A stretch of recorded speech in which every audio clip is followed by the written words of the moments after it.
¿Se imaginan a los neonazis llegando al gobierno alemán? Bueno, eso nunca ocurrirá. No, al menos mientras siga vigente allá la ley del negacionismo.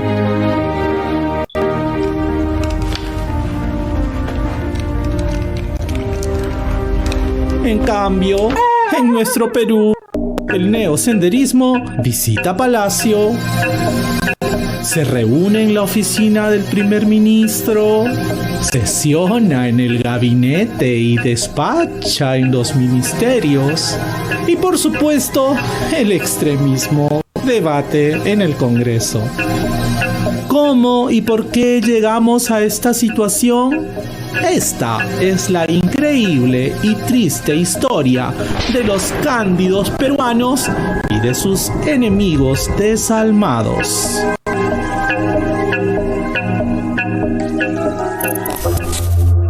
A principios de 2012, durante el gobierno de Ollanta Humala, el Ministerio de Justicia alertó al Jurado Nacional de Elecciones de un nuevo intento del Movadef de inscribirse como partido político.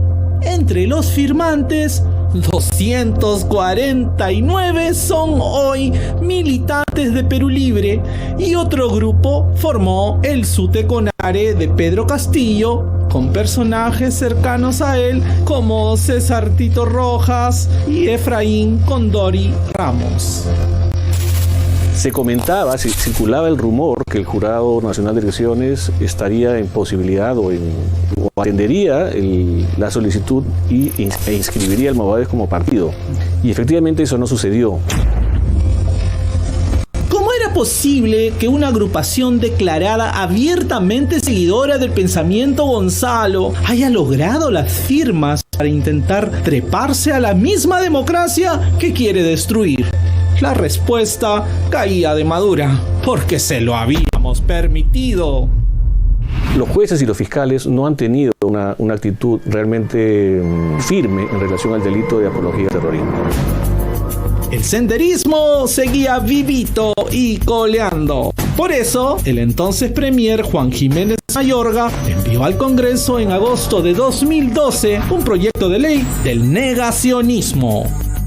La ley de apología del terrorismo no ha sido una ley eficaz. La idea del negacionismo es precisamente proteger la memoria de las víctimas e impedir que grupos violentistas como Sendero Luminoso y el MRTA puedan incorporarse a la vida democrática.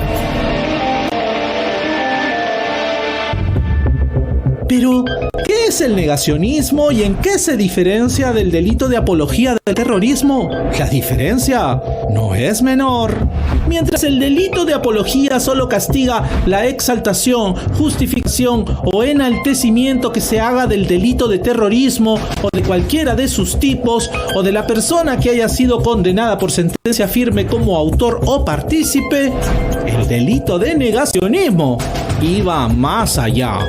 Todo aquel que apruebe, justifique, niegue o minimice los delitos cometidos por organizaciones terroristas tipificados en sentencias judiciales con el objetivo de menospreciar u ofender un colectivo social, enaltecer a los responsables de dichos delitos, propiciar o estimular la violencia terrorista o adoctrinar a personas a favor de la causa terrorista, serán reprimidos con cárcel de 4 a 8 años. Los taimados neosenderistas conocen bien la diferencia y por eso su estrategia para capturar nuevos adeptos es precisamente instalar una nueva verdad.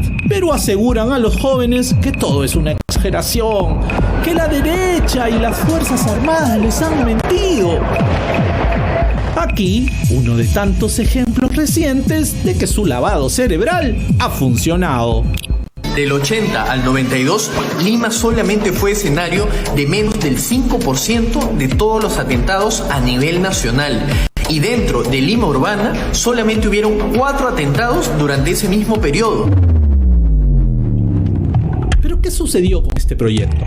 Nunca se debatió en el Pleno, hasta que terminó en el más absoluto olvido. Por supuesto, la primera en oponerse a esa ley fue la dignísima izquierda peruana. O sea, esta es una ley que no se necesita. A mí me parece que la propuesta original está muy mal hecha.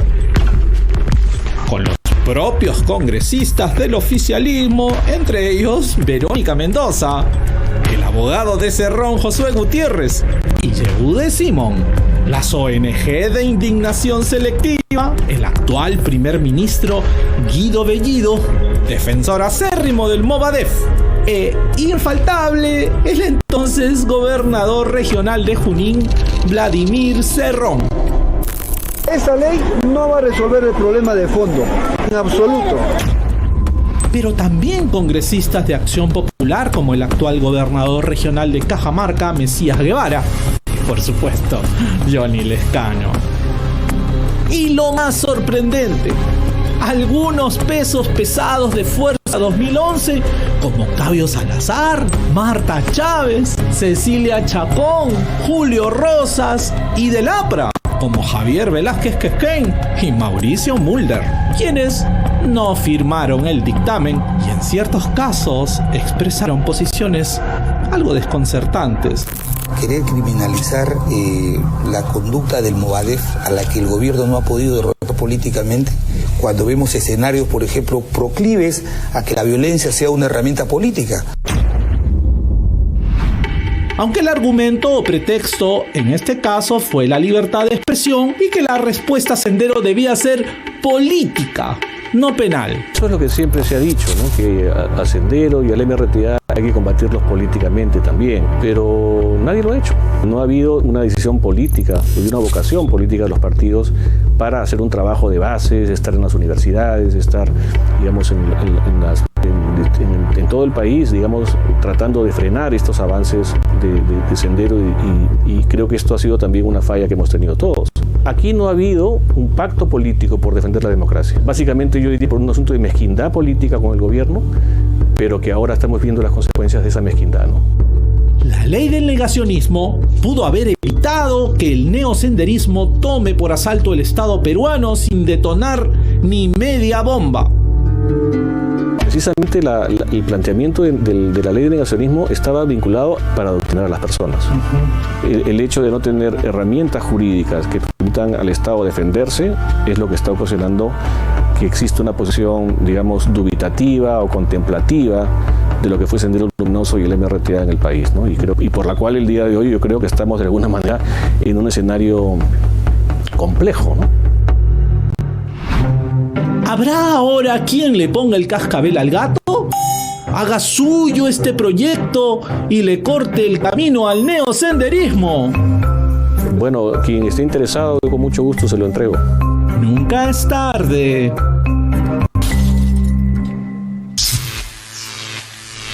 Y hasta ahora le damos la bienvenida a nuestro invitado, Jorge Paredes Terry. Él es director de un periódico nuevo que ha salido, que se llama El Sombrero. Y bueno, en el contexto de todos estos otros nuevos medios que estamos viendo aparecer también, y esta ley que pretende controlar a los medios de comunicación en determinadas circunstancias, que no ha prosperado por ahora,